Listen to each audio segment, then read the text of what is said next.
Okay, so today we're talking about what you can expect the narcissist to do if they know you're on to them, or if you're planning on exposing them or outing them in any way.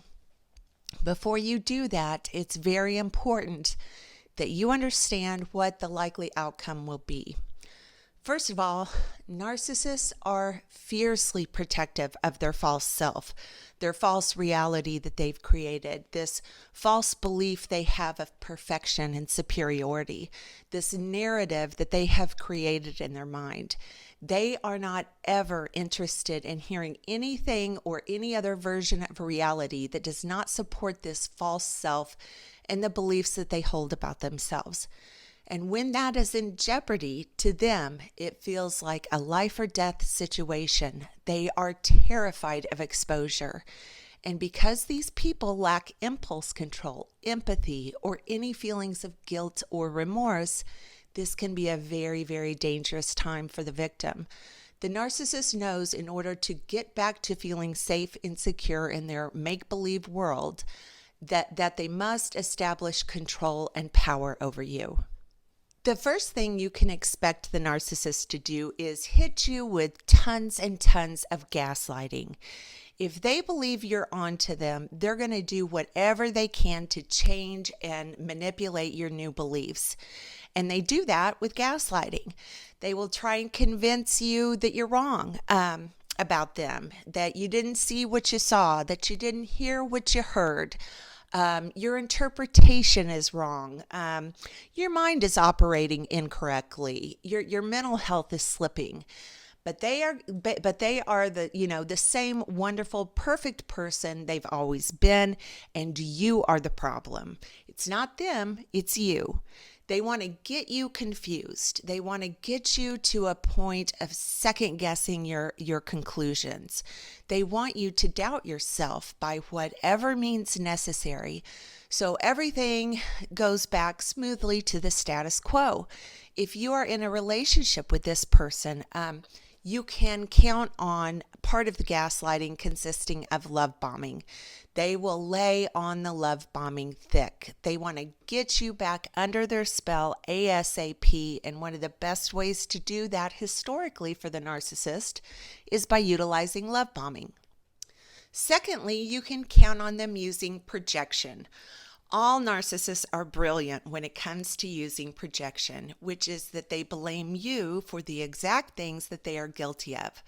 All of the abuse you are now guilty of. All of the lies you are now guilty of. All of the horrible personality traits you now possess. They literally project all of their sins onto you. They may actually even call you a narcissist. They'll call you selfish and horrible. You're the narcissist now, but they will project what they are guilty of onto you. Number 3, they are going to use and exploit as much pity and guilt as they can possibly get out of you. For example, they might try and say that you know them, you know their heart, you know they're not capable of being that type of person. Or they might say things like, my childhood was so abusive and I wouldn't be like this if my parents had, actually loved me. Life has just been so unfair and cruel and horrible to them that it's no wonder they have some problems. And if you would just love them the way they deserve, if you could just show them the compassion and empathy that no one else ever has, then things would be okay. However they do it, but you can count on tons of guilt and pity plays. Number 4, they will try and scare you. They will try and put the fear of God into you. Remember, they've been playing, manipulating, and exploiting your vulnerabilities for a very long time. They know what your weak spots are. They might say things to you like, you'll never find anyone else to love you, or you're too old to ever find anyone else, or you can't make it in the world without me or my money. Whatever you are insecure or vulnerable about, they will try and manipulate those things using fear. Number 5, they will become the victim. You can count on this. They are going to try and convince you in whatever possible way they can into getting you to believe that they are the victim of life in general, or the victim of your abuse, or the victim of their childhood, or the victim at their job, but they will be the victim. And actually, the one they typically go to is that they're the victim of you and your dysfunction or abuse. It never ceases to amaze me how often that happens. Now, all of a sudden, you're the abuser and they're the victim. And everything would be just fine if you would just stop with the abuse that you've subjected them to for so long. But one way or the other, you can count on them becoming the victim.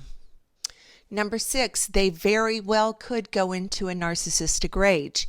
Remember, narcissistic rages follow narcissistic injuries. And when you start to figure out they aren't who you thought they were, and you in fact believe that they're a narcissist, that's a huge narcissistic injury on a very deep level. So you can expect and plan on them exploding and going into a violent rage over this one. Number 7, they'll most likely bully you. This might be in the form of threats, stating that you keep your mouth shut about what you think they are or else, or bullying you about something from your past, or mocking you and making fun of you that you're so stupid to have come to such a ridiculous conclusion. But there is a high probability of them bullying you to get you in line with what they want, which is to be subservient, ignorant, enabler of whatever they want to be and do. Number 8, they're going to use something called leveling. Leveling means they will try and equate their character and deeds to yours. So they're going to try and get you to believe that something you did in the past is just as bad, if not worse, than the things that they have done. This is a bait and trap situation, and my advice to you is to laugh in their face and not take the bait. I don't care what you've done in the past. If you're an empath and in a relationship with a narcissist, there is no possibility anything you have ever done could equate to what the narcissist is guilty of. However, because we are empaths, it's usually pretty easy for the narcissist to get us to consider and even accept this comparison as truth. Don't take the bait. This is a trap just like everything else. Number 9, if they get to the point and they realize that you know what they are, and there's no hope of pulling the wool over your eyes again and get you in line, then they will move on to the smear campaign, if they haven't already. They are going to go to anyone and everyone they can and spread rumors about you and try and contaminate everyone's feelings and beliefs about you. They might tell people that you're the narcissist or you're the abuser, you're crazy or mentally unstable is always a favorite one of theirs. But you can count on a nasty smear campaign during this time. Number 10, they might try and blackmail you. This is an unfortunate reality some victims are going to have to deal with. They might threaten to call your work and say nasty, horrible things about you to get you fired, or if you don't do what they want. They might threaten to call your family and cause all kinds of problems. A lot of times the narcissist will go to your family members and try and turn them against you in an effort to punish you and keep you isolated. But don't for 1 minute think that these people are above blackmail, you or anyone else, because they aren't. These people are only interested in what they want and winning. And if blackmail can get the job done, that's just fine with them. Number 11, all abusers use something called DARVO, which stands for Deny, Attack, Reverse Victim, and Offender.